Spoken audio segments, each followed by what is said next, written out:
시카고 윈TV 미주 한뉴스입니다. 재외동포 관련 재반 업무를 전담할 외교부 산하 재외동포청이 설치될 곳은 인천으로 사실상 낙점됐습니다. 재외동포청 본부는 인천에 두는 동시에 민원센터는 서울에 둔다는 방안으로 가닥을 잡아가고 있습니다. 여권 관계자는 대통령실은 당정협의회 결과를 바탕으로 재외동포청의 인천을 선정하고 편의성과 접근성을 고려해 서울에는 민원센터, 즉 재외동포 협력센터를 두는 것으로 정리했다고 알렸습니다. 6월 5일 재외동포청 출범을 앞두고 그동안 지방자치단체들이 유치전을 펼쳤으나 인천은 미주이민 출발점이란 상징성으로 인해 좋은 점수를 받았습니다. 그러나 서울의 민원센터 설치를 결정함으로써 대통령실과 정부는 국민들의 여론과 국토 균형 발전 등 정무적 요소 등을 두루 고려해 본부 민원센터의 이원화 설립을 결정한 것으로 보입니다.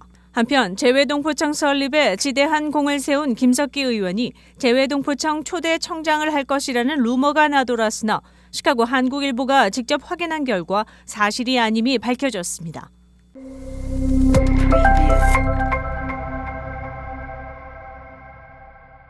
연방노동부는 지난 주말 4월 비농업 고용이 25만 3천으로 늘어나 전월보다 1만 7천 명 증가했다고 발표했습니다. 블룸버그가 집계한 전망치인 18만 5천 명도 웃돕니다. 4월 시간당 임금의 경우 전년 대비 4.4% 올라 전월의 4.3%보다 상승세입니다. 제롬 파월 연준 의장이 적정 수준으로 보는 임금 상승률은 3% 정도의 수치입니다. 연준의 금리 셈법은 복잡해집니다. 은행 불안으로 신용 긴축이 경기 침체 속도를 빠르게 할 수 있지만 고용과 물가 기준으로는 여전히 침체 징후가 없기 때문입니다. 연준 총재들은 경제의 기본 시나리오는 불황이 아니라 성장 둔화라며 은행 혼란의 영향도 침체에 이를 만큼 크지 않을 것이라고 전망하고 있습니다. 또 식품과 에너지를 제외한 근원 소비자 물가 지수가 올 들어 5.5% 정도에서 정체돼 인플레이션 가속화가 전망되는 상태라 파월 의장이 안심할 수는 없을 것이란 분석입니다. 다음 달 금리 동결의 핵심 요인은 신용 경색이 될 것으로 보입니다. 윈TV 채널 24.5는 안테나를 통한 공중파 방송을 통해 시청할 수 있습니다.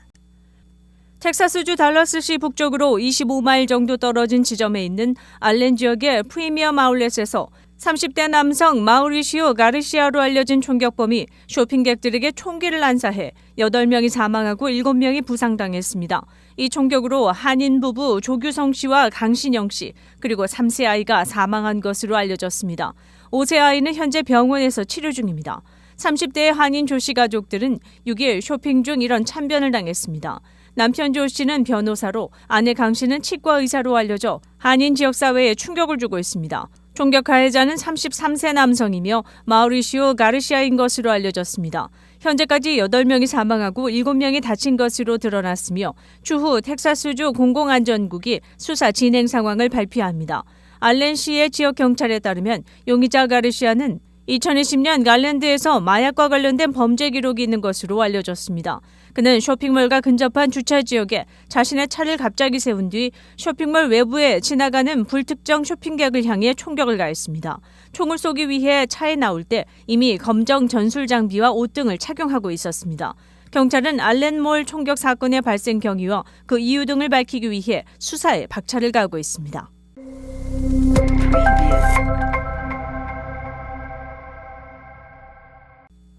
장학금 900만 달러를 오퍼받은 루이지애나주의 한 고교생이 결국 총 185개 대학에서 장학금 1,000만 달러를 제안받았습니다.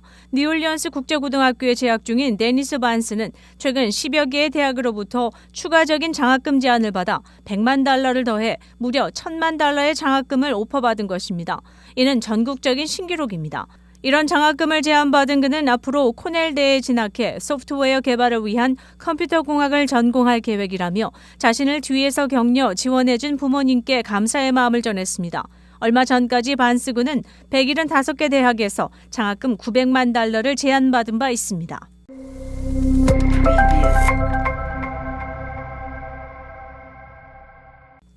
켄터키주 루이빌에서 열리는 경마 행사인 켄터키 더비가 6일 개최된 가운데 신예가 우승을 차지했습니다.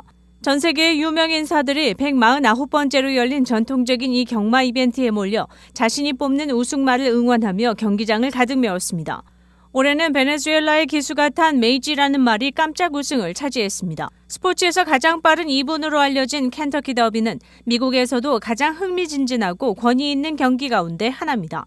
매년 5월 첫 번째 토요일에 보통 15만여 명이 참여해 주말을 즐기며 레스토랑과 바를 찾아 자유로운 분위기의 축제를 연출합니다. 우승 확률 4분의 1로 우승이 점쳐졌던 미국의 엔젤 오브 엠파이어는 3위를 차지했습니다. 우승한 메이지라는 우승마는 우승 확률이 15분의 1이었으나 이날 마지막 스트레치에서 속도를 내며 치고 나오면서 2분 1초대의 시간으로 결승선을 끊었습니다.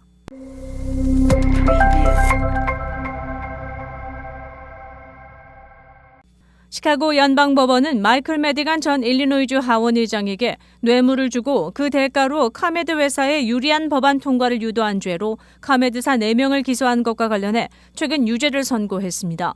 이들은 매디간의 측근이면서 카메드의 로비스트 또는 CEO, 중역들로서 뇌물죄와 기록 변조 혐의로 최대 5년과 20년형에 각각 처할 수 있는 것으로 알려졌습니다.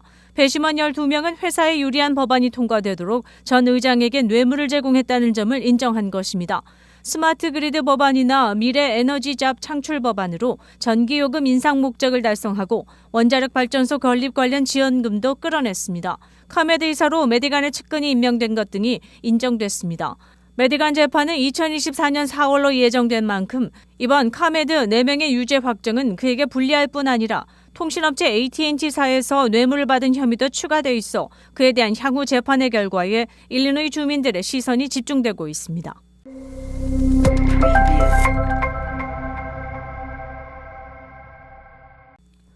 지난 7일 오전 7시부터 샴버그에서 봄철 맞이 마라톤 이벤트가 열린 가운데 겨울철 기지개를 켜고 나온 한인들도 30여 명 이상이 참가해 상쾌한 아침 공기를 갈랐습니다.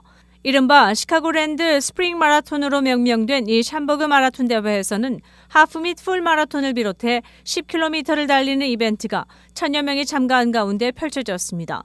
출발 당시 60도 선이던 날씨는 정오를 향해 가면서 기온이 80도 선에 육박해 마라톤 대회에 참가한 러너들은 온몸에 구슬땀을 흘리며 한여름 같은 날씨를 맛봤습니다.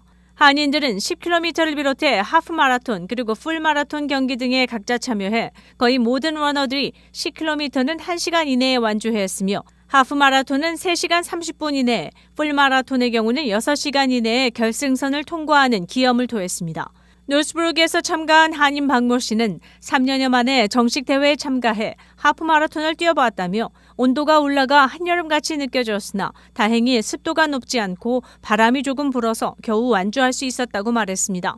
미 중서부 함께 뜁시다 클럽에서는 한인 러너들을 향해 열렬한 응원전을 펼치기도 했습니다.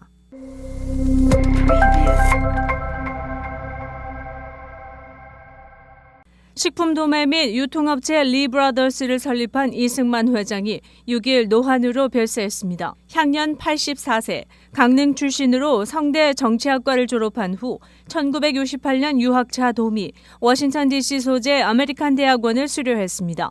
1976년 아시안 식품 도매업에 뛰어들어 리브라더스를 설립, 아시마켓을 전국에 오픈했습니다. 아시안 상공회의소 비즈니스 리더상 등을 수상했으며 작년에는 회고록 안 되는 게 어딨어 안 하니 안 되지를 발간하기도 했습니다. 유가족으로 부인 이춘옥 여사, 장남 이용빈, 차남 이라빈, 자부 및 손주 6명이 있습니다. 장례는 11일 오후 6시 메릴랜드주 엘리커시리의 베델교회에서 갔습니다. 시카고 한인동포 일간지 한국일보는 전자신문으로도 배포됩니다. 시카고 한국일보 무료신문은 가까운 한인식당이나 마켓에서 볼 수 있습니다. 뉴스24에서는 여러분의 제보를 기다립니다.